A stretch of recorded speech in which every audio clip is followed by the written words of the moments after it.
Parashat Korach. Donc, on fait ce shiur pour Refouach Shelema de toutes les personnes qu'on a citées déjà dans le texto et également les Nishmat Marie et Bat Atou. Que je vous prie, il envoie Refouach Shelema à tous les Cholam Israël et l'élévation de l'âme de Marie, Bat Atou et tous ceux qui sont Niftarim. ויקח קורח בן סר, בן קהת, בן לוי, בן צאן ואבירן, בני אליהו, ואון בן פלד, בני ראובן. Il a pris Korach. Il a pris Korach, ben Itzar, le fils de Itzar, le fils de Kehat. On refait toute sa généalogie. Rachid nous dit, Vaikar Korach lakach et atzmo letzad echad. Il s'est pris lui-même dans un côté. Qu'est-ce que ça veut dire? Il s'est pris lui-même. Il s'est pris lui-même. Alors, Rachid continue, il dit, il s'est pris lui-même, liot nechelak, mitoch haeda, leorer à la keuna, pour être séparé de l'Assemblée, pour revendiquer la keuna, c'est-à-dire pour euh, dire qu'il y a un problème, que c'est usurpé et que normalement, ça doit lui revenir à lui. D'accord? Et que, bon, mais maintenant, ça veut dire quoi? Il a pris. Il a pris. Il a pris. Bon, on emploie et car c'est prendre, car c'est physique. Car Ishisha, quand un homme il prend une femme dans le sens où il va se marier avec elle. Qu'est-ce qu'il y a de physique? Il a parlé qu'avec la parole, qu'est-ce qu'il y a de, on va dire, d'intègre. Deuxième question. Comment ils peuvent prendre le risque? Donc, il y a une rébellion. Et donc, Korach, il va se rebeller, il va dire, voilà, vous avez usurpé. Et donc Moshe, qu'est-ce qu'il va dire? Il va dire, tu sais quoi, demain, hein, on va faire, chacun va prendre son encensoir, toi, Korach, Datan, Abiram, il est 250 d'autres personnes, donc il y a 250, d'accord? Plus Aaron, donc on est à 254 personnes, et comment dirais-je, une preuve que c'est bien le Kohen Gadol qui est Kohen Gadol. Alors, si c'est Aaron, c'est Aaron. Parce que vous allez sortir l'encens, chacun prendra son encensoir, prendra des ktorettes et le sortira à l'extérieur. D'accord? Il faut se rappeler que Nadav et Abihu, qui avaient apporté de l'encens, mais dans le Kodesh à Kodashim, à l'endroit où il faut l'apporter, ils étaient morts parce que c'était pas sous ordre d'Hachem. Ils étaient zélés, ils n'avaient pas d'arrière-pensée, ils voulaient le faire pour la gloire d'Hachem. Donc, on voit que l'encensoir, c'est un principe de vie ou de mort. On joue avec sa vie. D'accord? Et Moshe Rabbeinu, il leur dit, il y aura qu'un seul qui va survivre. Il y a un seul qui va survivre. Donc, comment ça se fait qu'ils prennent le risque? Aaron, lui, il a déjà fait plusieurs fois. Il a fait plusieurs fois de l'encens à Aaron. Et il s'en est sorti. Comment se fait-il que à 200, on sait que 253 personnes vont mourir? Il y a une chance sur 254 de mourir. Ils vont tous dire pas de problème. Donc tous, ils sont persuadés que c'est eux. Incroyable. Une chance sur 254 de mourir. De ne pas mourir, pardon.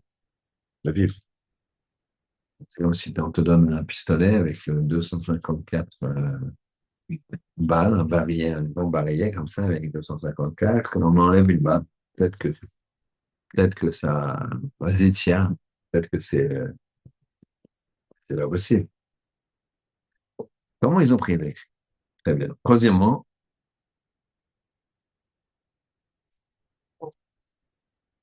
comment ne pas tomber dans ce piège? Comment comprendre? Comment on va expliquer pourquoi ils ont pris le risque? On donnerait une réponse. Et après, on se dira, mais comment ne pas faire comme eux? Est-ce qu'on n'est pas comme eux? Et comment ne pas faire comme eux? Il faudrait répondre d'abord à la première et à la deuxième question avant de poser la troisième. La troisième question, c'est de on va voir ce qu'ils ont fait, l'erreur qu'ils ont fait, et on va se dire pour nous, pour ne pas tomber dans l'erreur qu'ils ont fait, qu'est-ce qu'on doit faire? Parce que ça paraît grossier qu'on voit ça, comment il se rebelle contre Moshe, c'est évident que contre Moshe, il va avoir des problèmes, quoi. Il les a sortis d'Égypte, il a fait les macotes, il a fait tout. Comment tu te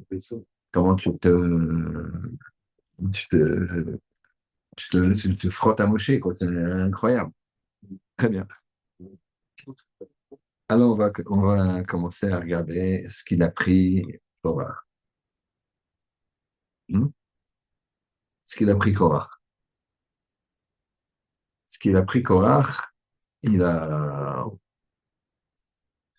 en fait, Korah, il a été ce qu'on appelle Nogé Abadavar. Nogé Abadavar, c'est-à-dire qu'il a vu son intérêt.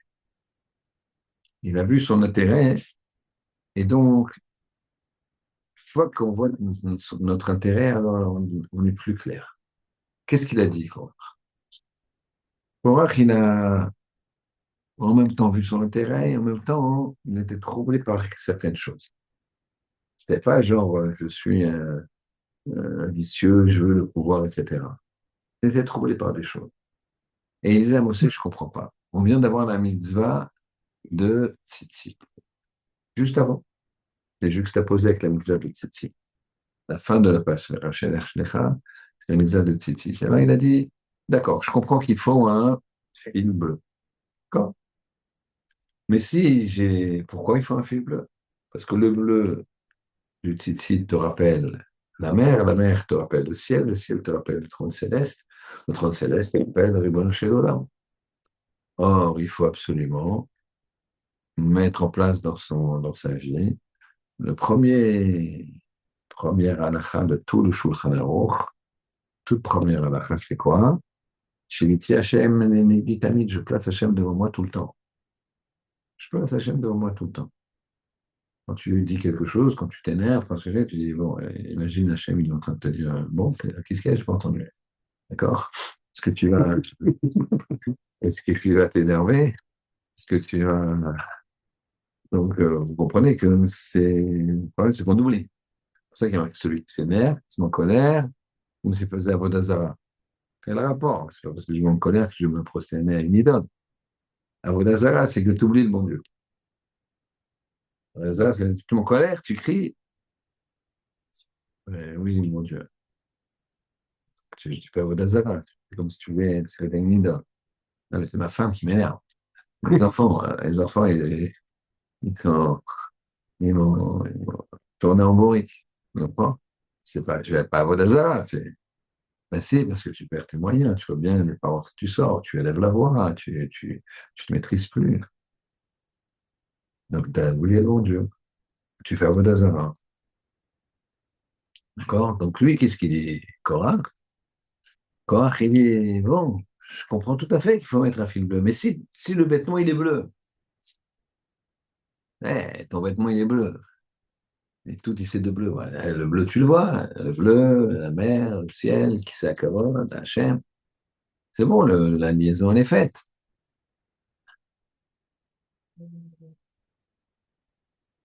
Mais Zouza, il faut une protection. Zouza qui est extraordinaire, c'est que les cette protection. Les gens, quand il y a le 7 octobre, ils ont commencé à vouloir enlever les mezuzot. Les gens qui disaient comment on fait, on enlève les mezuzot, etc. Il y a des gens qui ont fait. Je ne me rappelle pas, mais il y avait plein de chez là qui demandaient les gens, alors comment on fait, on la met à l'intérieur. Il y avait une panique comme ça, comme s'il y a tout d'un coup, allez, il y a des lois, vous êtes dans un immeuble, vous êtes ceci, vous êtes cela. Je dis aux gens, n'enlevez pas. De toute façon, T'as une tête de juif, quoi. Donc, qu'est-ce que tu veux, même si tu... C'est pas exagéré. Il faut être fier de ce qu'on est. C'est un trait. Donc, qu'est-ce qu'il disait? Il disait, la museuse, c'est une protection. Donc, qu'est-ce que j'ai besoin de mettre une mezouza dans une pièce remplie de sfarim? Un Sefer Torah, c'est une protection à 100 fois plus. La kedusha dans Sefer Torah et la kedusha de mezouza, il y a pas de... Bien sûr qu'une mezouza, tu peux pas la jeter par terre, tu préserves. Si elle tombe par terre, tu l'embrasses, ça va, c'est pas la peine, tu vas pas jeûner. La kedusha de Sefer Torah, c'est énorme. Alors, imagine, dans ta maison, tu as une collection de Sefer Torah qui sont cachères. Tu dis, avec une mezouza. Non, mais dans cette pièce, j'ai trois Sefer Torah. C'est pas la peine de mettre une mezouza. Il dit, c'est quoi? C'est une protection. C'est quoi? C'est... Il demande à Moshe. Il pose à Moshe ces questions-là. Alors, Moshe lui dit, ouais, même si tu as tout le film, tout le vêtement tissé de bleu, tant de tzitzit, il faut qu'il ait encore un fil bleu aussi. Ah, il s'est moqué de lui. Il a dit, ouais, on nous dit, le but, c'est de se rappeler que tu te rappelles mieux quand tu es tout bleu. Le but, c'est la protection. Et je vous a, voilà, Sefer Torah, il y a une kedusha énorme dans la maison. Je ne peux pas me dire que. Il y a trois paragraphes. Vous avez vu, c'est très rapide. Là, c'est tout petit. Pour l'autre, Sefer Torah, sa kedusha, tout ça. Et tu me dis, non, malgré ça, il faut une maison. Le principe de la mezouza, c'est qu'est-ce qu'il lui a répondu, Moshe? Pourquoi un petit peu ce qu'a répondu Moshe raconter ce, cette histoire. Raconter dans le Talmud,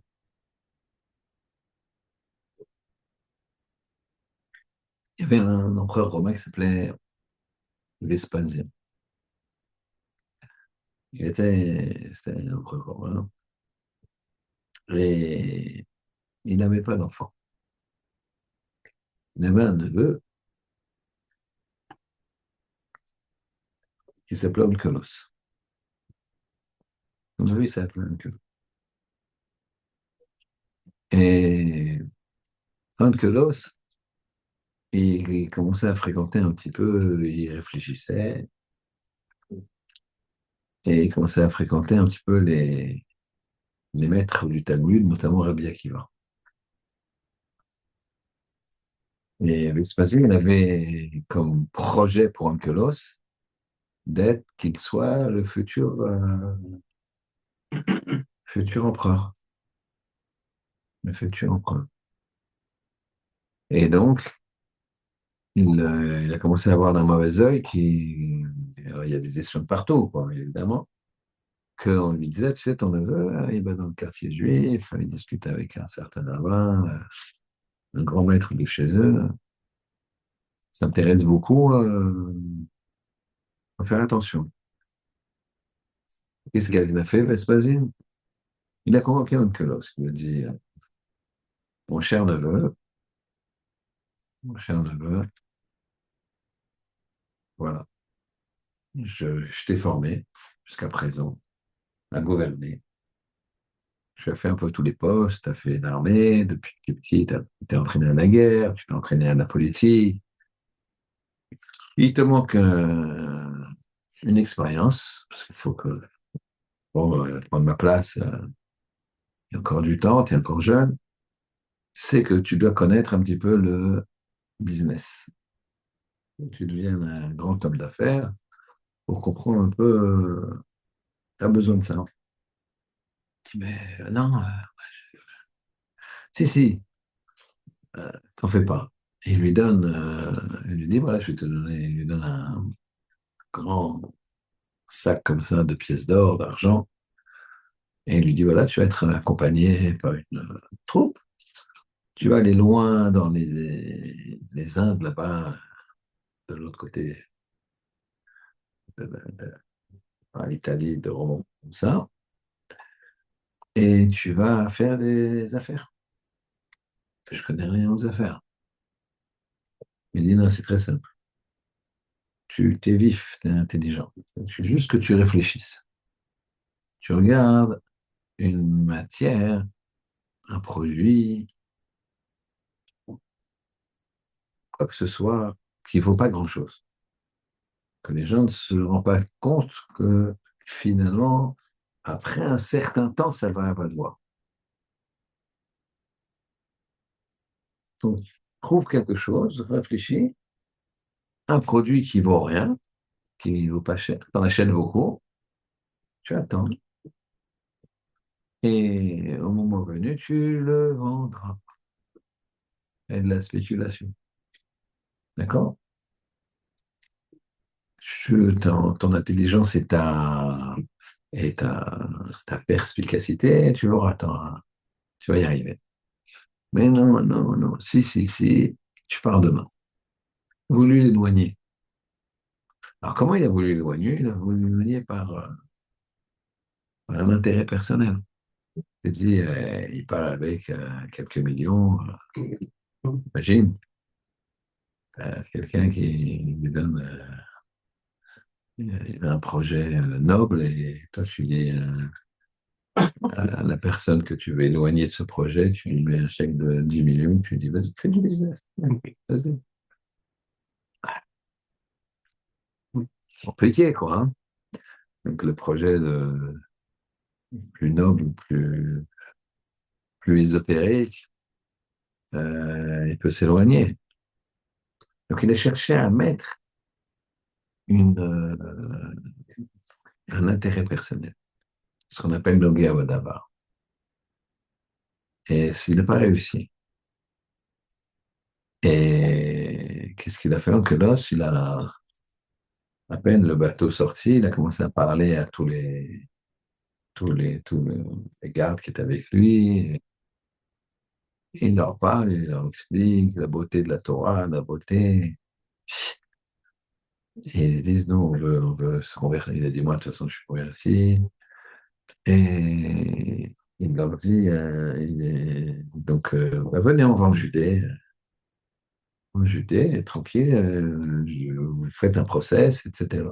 Et ils acceptent. À un moment, César, Vespasianus, il veut savoir qu'est-ce qui se passe, savoir ce qui se passe. Il envoie des espions à droite, à gauche, finalement. Il est dans un Beth Midrash, il a converti tout l'équipage, tout le truc, et ça. Et il dit, c'est quoi cette histoire? Il demande à une troupe, allez le chercher, ramenez-le-moi prisonnier. Et ils arrivent, il est en train d'étudier, et au nom de l'empereur, tu es prisonnier. Il dit, pourquoi? Ça. Il commence à discuter avec eux, mais pourquoi? Réfléchissez, est-ce que vous faites ça, ça, ça, ça, il commence. Bon, les soldats ils se disent, ah bon, on est fatigué, on va rester, prenez un bon repas, prendre un bon repas, et commence à discuter avec eux, c'est passionnant, le lendemain, le surlendemain, ils ne reviennent pas. César, il dit, qu'est-ce qu'elle est devenue cette troupe? Il lui dit, bah, là, qu'est-ce qu'il fait? Il prend carrément sa garde rapprochée. Là, chaque, euh, chaque chef de ce niveau-là, ils ont des gens autour d'eux c'est vraiment les fidèles, des fidèles, des fidèles, super confiance. Il en prend, il dit voilà, vous discutez pas avec lui, c'est un danger. Donc, vous rentrez par surprise, vous le bâillonnez, vous lui pieds et poings liés, et qu'est-ce qu'il fait, qu'est-ce qu'ils font? Il rentre par surprise, et il n'a pas le temps de parler, il le bâillonne, et ils le prennent, juste ils lui ont laissé les mains, là, quand même. Et en sortant du Beth Midrash, il nous reste la mezouza. Alors là, le centurion, le responsable, le chef du commando, il lui dit, écoute, qu'est-ce que t'as fait là? Il dit, bon, écoute, regarde, je te, je vais t'enlever le baillon, mais je veux que tu me promettes que tu réponds juste à cette question. Qu'est-ce que c'est? Qu'est-ce que tu as fait là? C'est quoi ce parchemin? Je me souviens, parchemin là-dedans. Qu'est-ce que tu as fait? Et il lui dit, il fait signe que oui, il le promet. Et donc, ouais, elle est un peu bloquée, c'est pas grave. De temps en temps, quand on dit une guitare le soir, elle s'est bloquée. Quoi? Non, c'est une petite sœur. Une petite sœur. Ah, de toute façon, les petites bêtes ne mangent pas les grosses. Alors, il enlève il enlève il enlève le vaillant, d'accord? Et puis, il lui dit comme ça. Il lui dit, je peux te poser, moi, une question? Alors, le centurion lui dit, si c'est en rapport avec la réponse. Il dit, ouais, ouais. Il dit, qu'est-ce qui se passe quand César, tout d'un coup, c'est la nuit, et il veut se promener. César, il veut se promener. Alors, il dit, bah, il se réveille, et puis il réveille le général, le chef d'état-major, quoi. Il le réveille, très bien, parce qu'il ne va pas se promener comme ça, c'est dangereux, c'est ça. Il réveille le chef d'état-major. Le chef d'état-major, il se réveille. Qu'est-ce qu'il réveille? Il réveille au moins trois généraux. Et les généraux, qu'est-ce qu'on fait? Chacun, il réveille son bataillon. Et comme ça, c'est ça, il est entouré de tout le monde. Et si jamais il y a quoi que ce soit, bah, il y a les soldats, les centurions, des curions, il est protégé. Et s'il y a un piège, s'il y a des bêtes sauvages, tout ça, c'est les soldats qui prennent, qui sont en danger, mais pas César. Il dit très bien, je savais ça, mais je voulais que tu l'exprimes. Nous, c'est différent. Nous, tu vois, avec ça, c'est la protection divine, c'est Hachem qui nous protège avec cette mezouza. Nous, la nuit, on dort tranquillement et Hachem, il veille. Comme ça se passe. Les choses à l'envers. Il a utilisé le principe de la mezouza. C'est que Korach, il avait mis en cause Moshe Rabbeinu. Qu'est-ce qu'il a fait? Quand il a trouvé sa voix, il dit, mais c'est exceptionnel, vas-y, raconte encore. Et puis, hop, là, Vespasiano aussi, il se dit, bon, il n'y a rien à faire, il faut que je parle. Il envoie une lettre à Nicolas, il lui dit, par le cavote que tu dois à César, je te demande de venir par toi-même, je te promets que je t'emprisonne pas, je te promets que je te punis pas, je veux juste discuter avec toi, je veux juste comprendre. Et après, ou c'est moi qui t'aurais persuadé, ou je t'aurais pas persuadé, tu peux partir. Alors, qu'est-ce qu'il fait? Vespasien aussi, là. Nicolas, il va voir. Et il lui dit comme ça, extraordinaire. Il lui dit, mais en fait, donc il arrive, évidemment, quand il était parti, il était censé être le futur César, donc il était quand même obligé d'avoir une toge, des vêtements brodés d'or, majestueux, etc. Et là, il revient avec une chemise blanche et un costume noir, quoi. D'accord. Il revient discret, quoi. Et donc, il lui dit, mais avec une barbe, et puis, bon, c'est pas le vaillant romain, quoi, entre guillemets vaillant. Et il lui dit, mais c'est quoi ce look? Je comprends pas, moi, je t'ai laissé partir avec l'argent, avec tout ça, et tu reviens, tu es dans une idéologie comme ça, tu t'as été assis toute la journée, et il dit, mais j'ai suivi ton conseil, mon très cher oncle. Comment t'as suivi mon conseil? Ouais, je t'ai dit que je connaissais rien au business. Tu m'as dit, tu dois faire quoi? Voilà. Tu dois aller voir une, euh, une, euh, une marchandise, un produit, que tout le monde foule du pied. Puis personne ne s'aperçoit qu'après un certain temps, ça vaudra beaucoup. Alors, je me suis aperçu de ça. J'ai vu que la Torah, très peu de gens se rendent compte de sa valeur.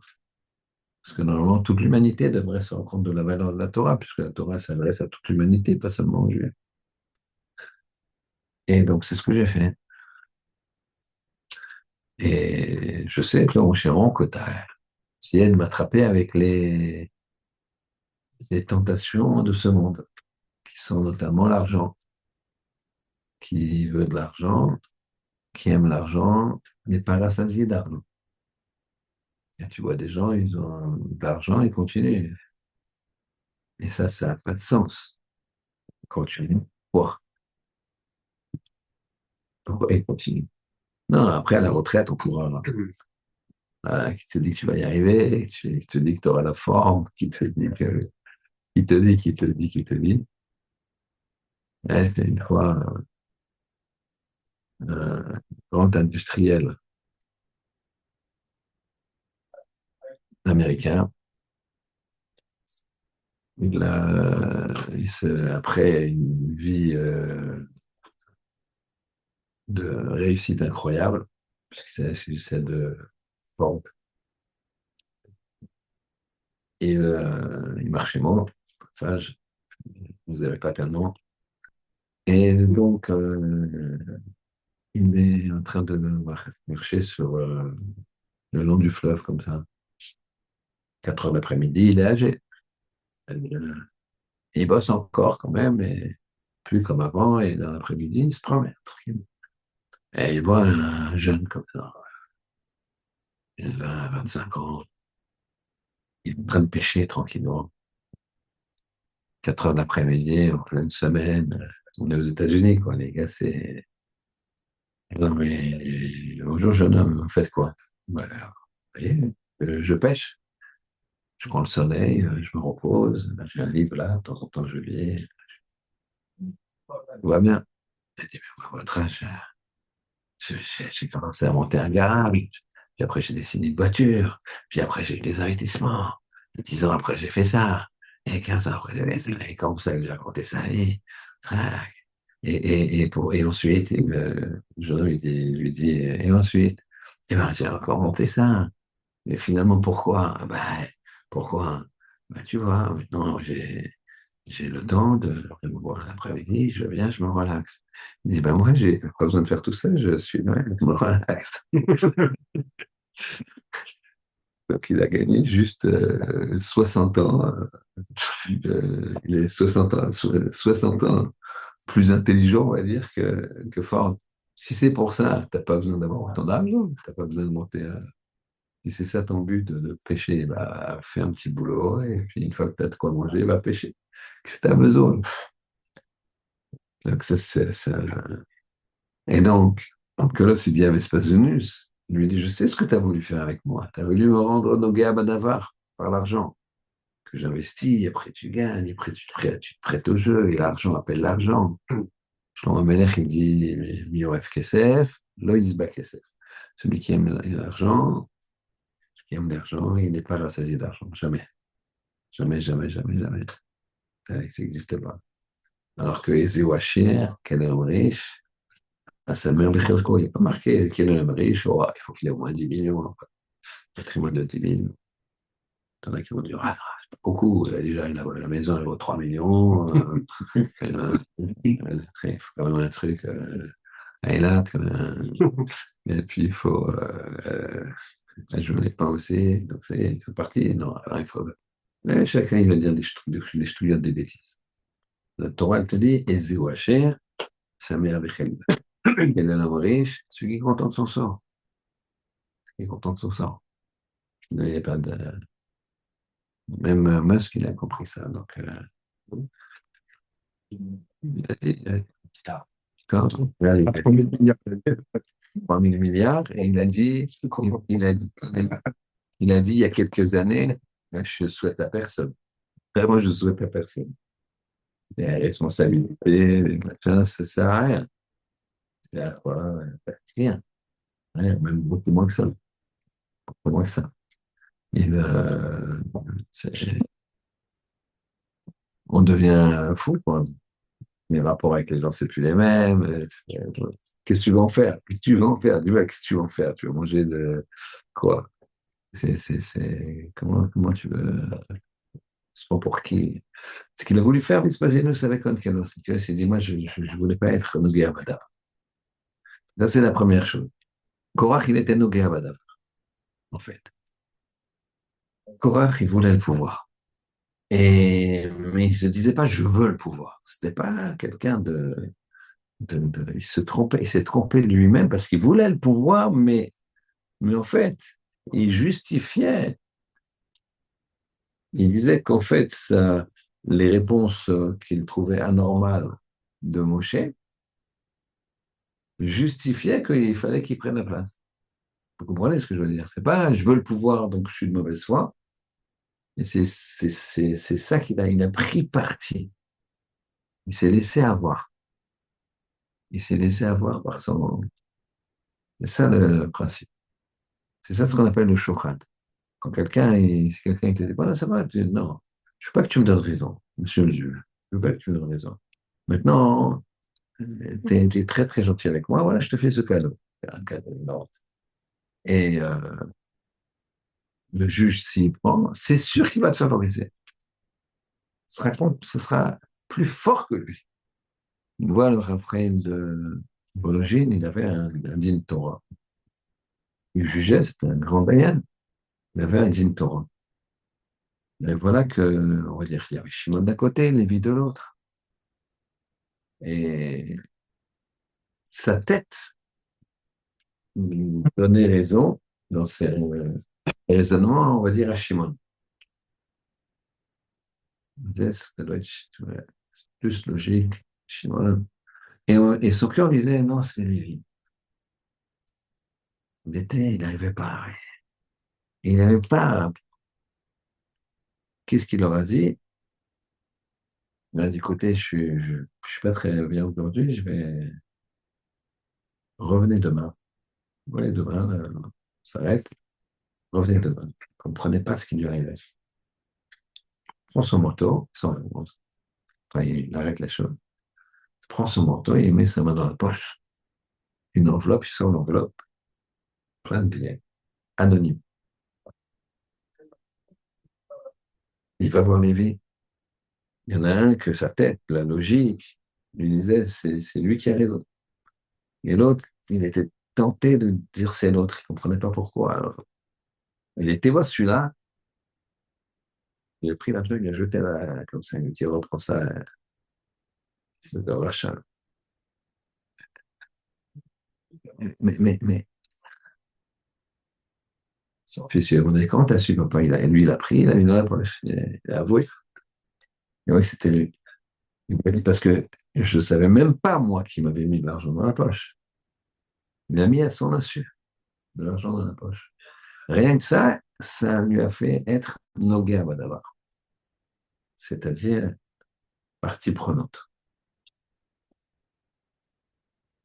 Dans la vie, il ne faut pas être partie prenante. Et c'est difficile parce qu'on cherche quoi?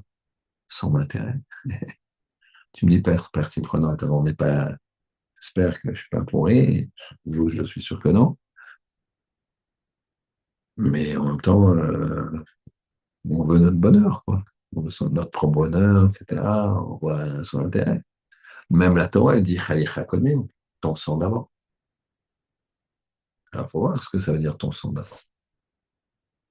La dernière fois que j'ai entendu ça, c'est quelqu'un qui m'a raconté qu'il y avait Frank Kanievski recevait des gens, et il y avait un très riche qui venait là. Moi, j'ai un copain qui était derrière, donc il a écouté la discussion. Tout y a la queue, quoi. Donc, vous avez peut-être été chez Raphaël déjà. Il y a des fois, ils reçoivent un copain. Mais Raphaël, il n'a pas le temps, il reçoit la queue de l'heure, quoi. Et donc, il a entendu ce qui s'est passé. La personne là écoutait bien les chiffres. Il donnait, il était venu avec un roche-collet, un rave, etc. C'était un Américain. Il donnait 50 millions de dollars par an de masse. Et il voulait, c'est un religieux. Chapeau, c'est un Américain, c'est de près, Ashkenaz, d'accord. Et bon, il a dit à Frank qu'il voulait s'arrêter pour étudier plus. Il étudiait une heure, comme ça. Il savait étudier. Les États-Unis, ils partent d'abord à l'yeshiva, après ils vont faire des études, il y a des équivalences dans certaines yeshivot, etc. C'est plus dans les mœurs. C'est une très, très, très grosse communauté, la communauté orthodoxe aux États-Unis. Écoute, c'est la plus grande ville au monde, plus que Bnei Brak, de Torah. Plus que Bnei Brak. Plus grande ville au monde de Torah. Je ne sais pas combien c'est dans 300 400 000. Facile. Les coudes. Les coudes. Et, euh, et donc, il a dit, voilà, au lieu de 50, je gagnerai encore un peu ma vie, quoi, tranquillement. Je vais donner 5 millions, 5 millions de dollars. Donc, ça fait, et donc, évidemment, pas besoin de faire un dessin, que ça va lui donner au yeshivot. Et il m'a dit, mon copain, qu'il n'a pas mis une demi-seconde à répondre à Frame. Il a regardé ce monsieur, il m'a dit, Chayecha Kodemim, ton sang d'abord. Ton sang d'abord, c'est-à-dire que tu dis, qu'est-ce que tu fais, l'argent? Tu l'emportes en Galilée, tu l'emportes avec toi dans la tombe, l'argent. Non, ton sang d'abord. Bon, d'accord, tu subventionnes les gens qui étudient. Mais d'abord, toi, ouais, ça n'existe pas de sacrifier sa vie à ce point-là.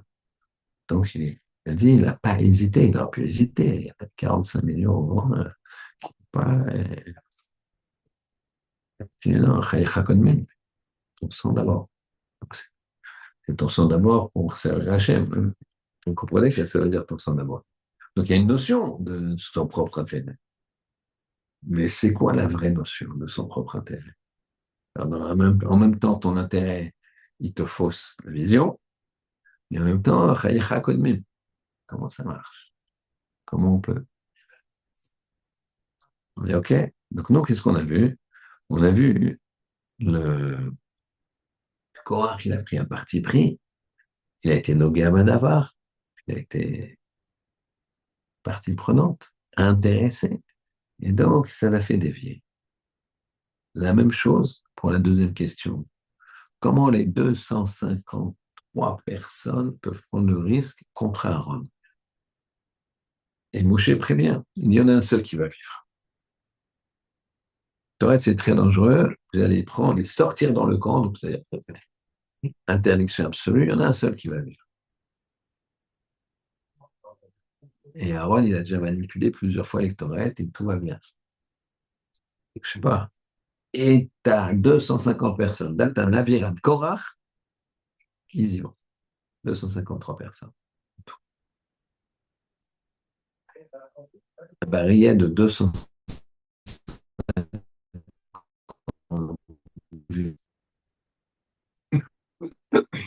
Tu tires ou pas? Je crois pas. Ben, lui, ils ont pour la même chose. Intérêt personnel. Noguer Madavar. Quand tu es Noguer Madavar, tu vois plus les choses. Et Shidduch avec une fille, en grande yeux bleus. Et tu veux pas que c'est pas pour toi, hein, tu veux pas que c'est pas ceci, c'est pas cela. C'est pas la même éducation, c'est pas la même chose. Non. Elle est grande aux yeux bleus, elle est blonde aux yeux bleus. Et mais tu regardes, mais elle est blonde aux yeux bleus. Il va te dire ça comme ça. Et s'il ne te le dit pas, c'est dans sa tête qui est là. D'accord? Donc, Noga Badabar, ça y est. Qu'est-ce qui touche? C'est l'argent ou la tava, la volonté de plaisir. C'est pas ça qu'on voit. Comment on peut voir là? C'est pas facile. Alors ça, on va poser la question. comment faire pour essayer de contrôler au maximum son intérêt personnel. Compliqué, très compliqué. Alors pour ça, hein, je vais raconter une histoire. Au départ, vous n'allez pas voir le rapport, puis je vais vous expliquer. Celui qui explique l'intérêt personnel, ce que je viens de vous expliquer, c'est essentiellement tiré d'un vort, d'un chiour, d'un Rav qui s'appelait Rav Yecheskel Abramski. Rav Yecheskel Abramski. Et Rav Yecheskel Abramski, je vais raconter deux histoires. Le concernant, vous allez comprendre. Rav Yecheskel Abramski, il, euh, il, a, il a été voir un homme juste avant la guerre, avant que les Allemands ils ferment les frontières, les nazis, je parle. Il était voir un très très riche anglais. Il lui a dit, voilà, avec des rabbins, on peut sortir 300 enfants contre une très grosse somme.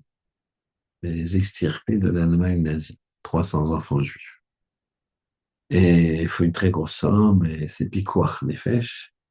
Pikuach nefesh, c'est une question de vie ou de mort. Quand sauver une vie, d'accord? Pikuach nefesh, ça s'appelle. Et il l'a persuadé, et il a mis cette grosse somme. Ah oui, il reste qu'à voir ce qu'il a mis ce riche-là. Le Shomer Shabbat, juif très très riche, Shomer Shabbat. Les enfants sont venus, ils ont installé dans des camps de réfugiés comme ça, ils ont passé à droite, à gauche. Et puis, est venu quelques semaines plus tard. Alors, Abramski va voir ce riche et me dit, écoutez, maintenant, on a besoin de fonds pour leur payer l'école juive. Alors, le riche, il dit, ah non, je, je mets mon argent pour sauver des vies. Pikuach nefesh. Mais pour ça, non. Ça, c'est autre chose. Là, ça y est, ils sont en sécurité. Ils sont à Londres. C'est bon. Et Bransky dit, mais c'est aussi Pikuach nefesh de la Neshama. C'est pas le corps, d'accord? Ils sont en sécurité, ils sont partis des griffes nazies. Mais s'ils n'ont pas une éducation juive, ils vont se perdre. Ils vont se perdre. Alors, les noms, ça s'appelle pas Pikuach nefesh. Alors, Bransky me dit, si, ça s'appelle Pikuach. Je dis, ouais, pas pour moi. Et la discussion s'arrête. Ce monsieur, donc, deux, trois jours plus tard, c'est Shabbat, il est chez lui un vendredi soir. Et tout d'un coup, le téléphone sonne. Pas comme aujourd'hui où tout le monde a le numéro de tout le monde et que ton téléphone il peut te donner parce que on veut te vendre euh, la Pâque ou autre chose. J'ai pris ça au hasard, complètement ça. Non, c'est pas Shabbat parce que bon, donc là il s'agit on est il y a longtemps, déjà avoir un téléphone chez soi, c'est déjà extrêmement rare. Et bref, et personne n'a le culot de déranger cet homme, et personne n'a tellement son téléphone privé à la maison. Et donc ça sonne, ça sonne, ça sonne. Il a un majordome, il a des employés non juifs. Et donc à un moment, le majordome, le responsable du personnel, lui dit, écoutez, monsieur, c'est peut-être inquiétant, une telle insistance, ça n'arrête pas. Ça sonne, ça accroche, ça sonne. C'est peut-être une question de danger, de vie ou de mort. Je ne sais pas pourquoi, comment. Et je suis pas médecin, mais je suis Omer Shabbat, quoi. Je vous propose de répondre. Bon, le, le balabaïs, monsieur, il dit à son majordome, il dit, bon, bah, écoutez, répondez, allez-y. Il répond. Allô, oui. Ah non, je m'excuse, le monsieur respecte le saint Shabbat et donc il ne peut pas vous prendre au téléphone. Que je lui dise, c'est de la part de monsieur le rabbin Abramski. Il a rien à faire. Il entend ça, il dit, ben, apparemment, c'est monsieur le rabbin Abramski qui veut vous parler. Ah, c'est pas possible. Il va y avoir un deuxième Shabbat. Et là, dites-le, de la part de qui? De qui? C'est lui-même en personne. Il me dit de vous dire que c'est lui-même en personne. Alors, il s'approche, le gars, il tient le téléphone, il s'approche, il dit oui. Il dit voilà, je vous demande de subventionner l'école de ses enfants. C'est Pikuach Nefesh. C'est une question de vie ou de mort. Et quand c'est une question de vie ou de mort, on a le droit de transgresser Shabbat. Et j'ai pris mon téléphone, ça fait 1 heure que j'appelle, et voilà, je vous parle. Maintenant, je vous l'ai dit, faites comme vous voulez, mais ça s'appelle Pikuach Nefesh. Clac. Quelqu'un de ce niveau. Il faut savoir que dans le monde de la Torah, de l'étude, quand tu lis les écrits, les shiurim de Rav Abramski, c'est un gadol ador, c'est un très très grand. C'est-à-dire, il est très très très très religieux. D'accord. C'est ce qu'elle dirait même africain. C'est un grand grand rabbin. D'accord. Il a pris son téléphone Shabbat. Dire qu'il n'a pas de parti pris. Et au contraire. T'imagines, il faut le faire. Bon, toi, le téléphone Shabbat, tu dis, bon, je vais attendre Motzi Shabbat. Il dit, non, il ne comprend pas, les gars. Je vais parler, il ne comprend pas. Non, il va comprendre. Il ne veut pas comprendre que c'est Pikuach Nefesh. Je vais lui prouver que c'est Pikuach Nefesh. C'est une question de vie ou de mort. Comment je vais lui prouver? Ben, je l'appelle Shabbat. Donc, c'est pas, il ne voit pas son intérêt, il ne voit pas son. Mais je ne veux pas être Mechalel Shabbat. C'est plus être Mechalel Shabbat, ça faut le comprendre. Pour ça, il faut avoir une. Tu comprends, faut être prêt à se sacrifier. C'est pas grave. Mais c'est Pikuach Nefesh. Ce même Abrahamski, c'est c'est exceptionnel parce que il a, il a, il a, il a mis dans sa vie, c'est des hommes, quand tu lis, j'en ai connu un comme ça, il s'appelait Rabbi Sacharien. Ils vivent pour Hachem. C'est que tu vois que tout, ils vivent pour Hachem. Et tu vas dans la délicatesse, dans la finesse. Tu vois, c'est pas, bon, il n'y a pas d'excès. Mais ils vont jusqu'au bout. Ils n'existent pas. Ils sont heureux. Lui, le rêve dont je vous parle, il avait, je ne vois pas, depuis tout petit, il avait ce qu'on appelle, il avait une maladie, le diabète juvénile. Depuis l'âge de 17 ans, il était malade. D'accord? Il a une espérance de vie 50 ans, 55 ans.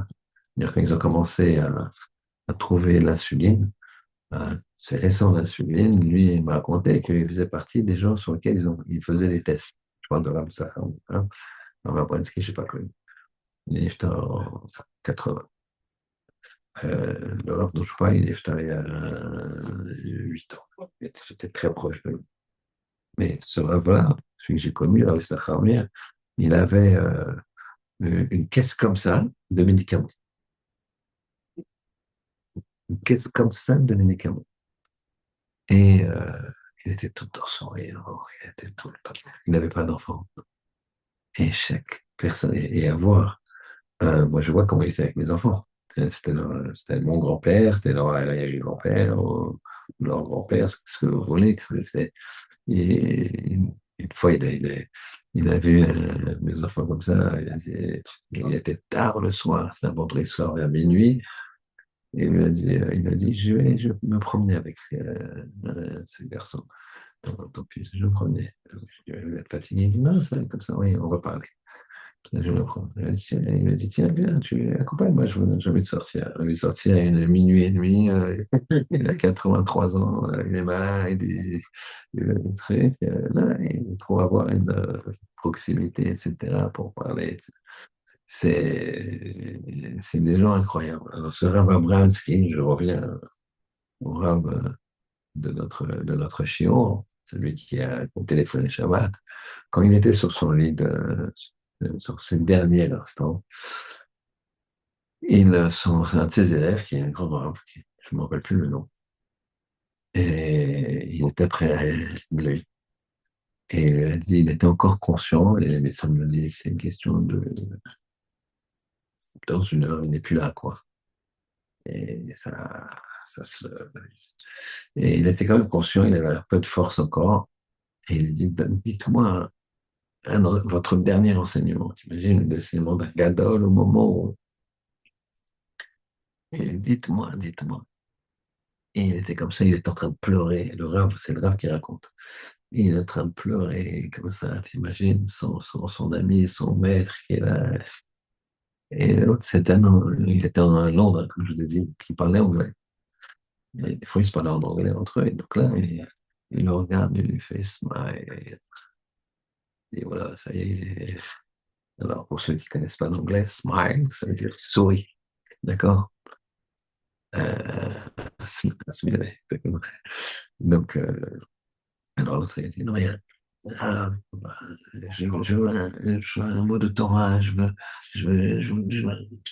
qu'est-ce que vous pouvez me dire? Non, smile.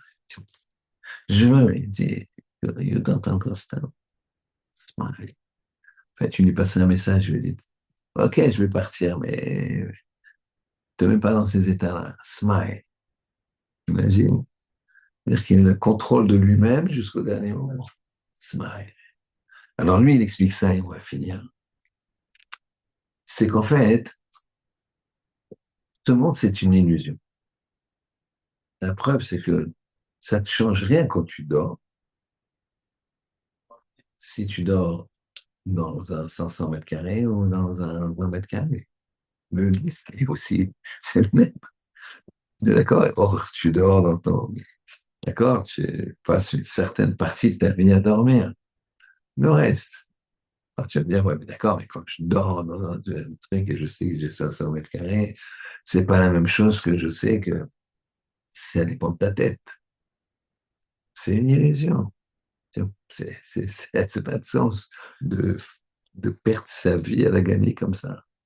Et tous ces gens-là qui se sont dit, j'ai une chance sur 254 de survivre, c'est pas grave, c'est moi, c'est moi.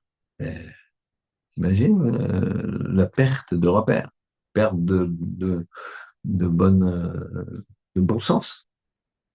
Pourquoi? C'est l'illusion. Donc, il y a Madama, parce que tu as un intérêt, parce que tu veux être calife à la place du calife, parce que tu veux de l'argent, parce que tu veux cette fille, parce que tu veux ce plaisir, parce que tu veux ça, tu veux cela. Comment tu fais pour... Tu fais la même chose, mais avec Hachem. Tu fais que pour le patron avant tout, comme dirait le livre.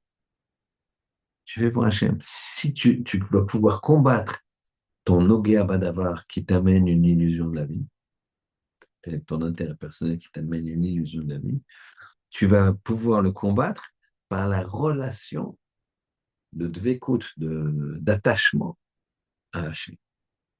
Si toi tu dis qu'est-ce qu'il veut Hachem de moi, tu n'es plus en train de dire qu'est-ce qui m'intéresse moi. Si je parle comme ça, ben, je gagne plus. Si je parle comme ça, je séduis plus. Si je parle comme ça, j'ai plus d'intérêt. Si je parle comme ça. Non, pas ça. Qu'est-ce qu'il veut Hachem que je fasse là? Comment servir Hachem dans ce moment-là?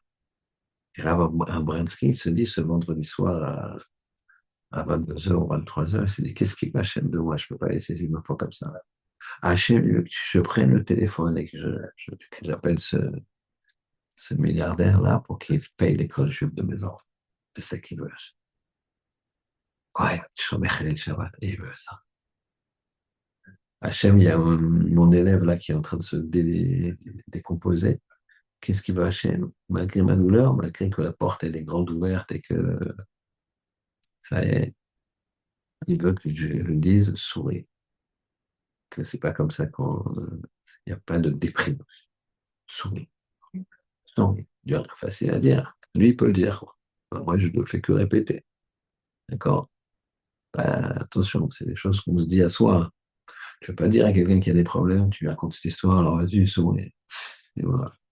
Ça, c'est stupide et déplacé, indélicat et à la limite presque méchant, quoi. Bête, bête et méchant, quoi. On ne parle pas comme ça. On se le dit à soi. Pas, je le dis aux autres. D'accord? Vous comprenez? C'est lui, il a pris sur lui de faire ça. Donc c'est ça. Si tu veux vivre ta vie dans le bon sens, pas faire comme Korach. D'accord? Pas faire comme les 253 autres. Eh bien, il faut te tâcher à Hachem. Moi, mon intérêt, c'est le Ribono Shel Olam. Faire sa volonté. Et donc, si je fais sa volonté, je regarde. Et quand ma femme, elle rate la DAF, encore, je suis numéro un. Bon, même si elle rate le Kaina, je m'énerve. Non, Chazouchem, tu ne vas pas t'énerver. Un bon Dieu ne veut pas que tu t'énerves. C'est ce qu'il veut, le bon Dieu. Elle a mis trop de sel. Délicieux. C'est ce qu'il veut, le bon Dieu. Faut pas que tu dises, c'est ça qu'il veut, le bon Dieu. Ouais, mais elle risque le lendemain de. Il y a une histoire comme ça, une fois, là. Pendant 10 ans, il a mangé très salé, parce que la première fois, la... une histoire vraie. Hein, elle a connu cette histoire. Elle a été jeune fille, sans se marier très jeune. Et voilà, premier Shabbat, la salière, elle s'ouvre, elle tombe dans la soupe.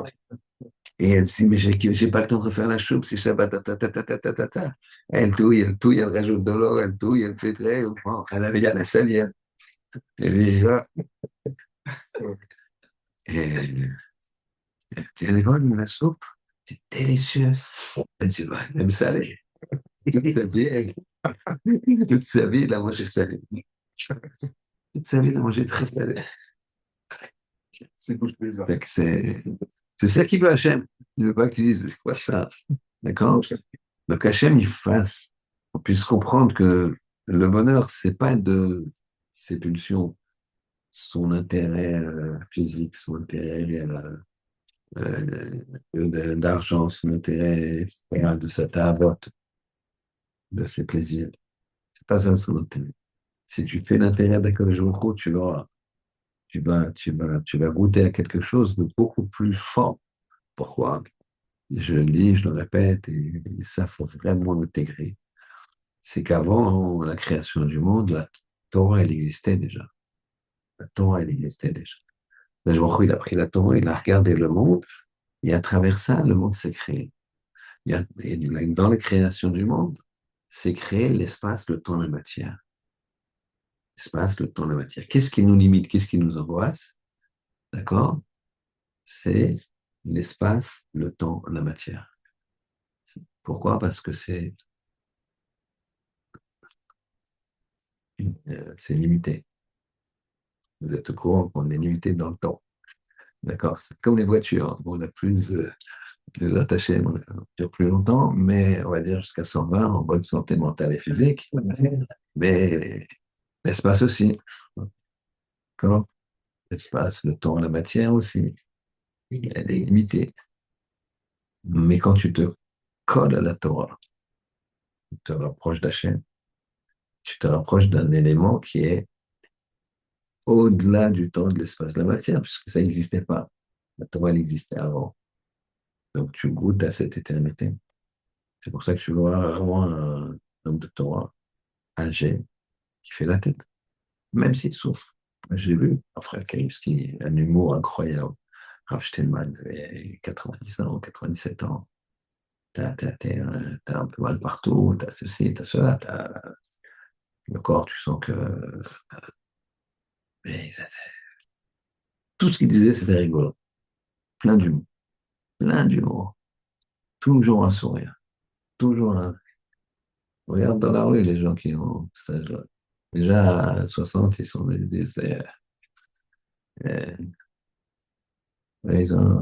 voilà, j'étais voir Rav Steinbourg, il a 104 ans. Rav Moshe Steinbourg, 104 ans. C'est il a un visage, c'est époustouflant. Un visage époustouflant. Et il est heureux et tu sens que. Pourquoi tu sens ça? Ce que je viens de vous dire, c'est pas de moi. Il est au-delà de l'espace-temps matière. Il a 104 ans. Tu dis, c'est pas possible, 104 ans, il est là, il est vif. Il te regarde. Tu es nouveau dans la pièce. J'étais avec un petit comité, j'étais le seul nouveau qui ne connaissait pas. Tout de suite, te regarde, te fait un signe, très proche, perspicacité, c'est vif, quoi, 104 ans. Oui, voilà. D'accord? Donc, voilà le problème. Korach s'est laissé avoir par ses envies personnelles, son attachement à Hachem s'est assez décollé. On va croire que c'était un petit, c'est un grand. Eh bien, il est tombé. Qu'Hachem efface, qu'on comprenne et qu'on se dise qu'avec la Torah, on va avoir les vraies valeurs. Avec la Torah, on se lie à quelque chose qui est éternel, avec une certaine forme d'éternité qui te donnerait une forme de bonheur. Et tu verras que c'est ça qui te rend heureux. Et c'est pas les choses que le monde civilisé cherche à avoir à tout prix. Shabbat shalom.